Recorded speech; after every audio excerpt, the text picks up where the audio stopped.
पत्नीच्या चारित्र्यावर संशय घेऊन पत्नीची चाकूने वार करून निर्घृण हत्या करणाऱ्या आरोपी पतीला चंद्रपूर जिल्हा व सत्र न्यायालयाने जन्मठेपेची शिक्षा सुनावली आहे।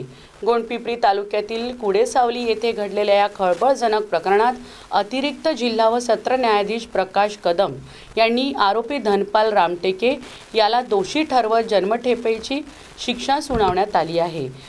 प्राप्त माहितीनुसार ही घटना 12 सप्टेंबर 2024 रोजी सकाळी 8:30 वाजताच्या सुमारास गोंडपिंपरी तालुक्यातील कुडेसावली येथे घडली होती।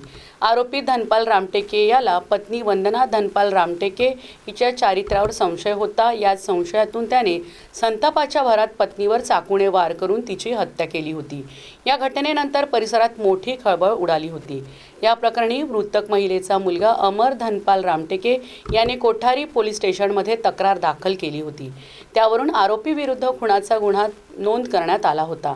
या गुन्ह्याचा तपास कोठारी पोलीस स्टेशनचे सहाय्यक पोलीस निरीक्षक योगेश खरसाण यांनी अत्यंत बारीकाईने व सखोल पद्धतीने केला। तपासादरम्यान पोलिसांनी महत्त्वाचे पुरावे संकलित करून न्यायालयात दोषारोप पत्र सादर केले।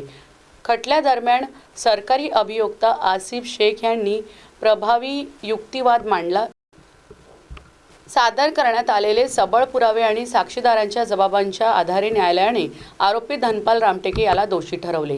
न्यायालयाने आरोपीला आजीवन सश्रम कारावासाची शिक्षा सुनावत 3000 रुपये दंड ठोठावला। दंड न भरल्यास 1 महिना साधा कारावास भोगावा लागणार असल्याचेही आदेशात नमूद करण्यात आले आहे।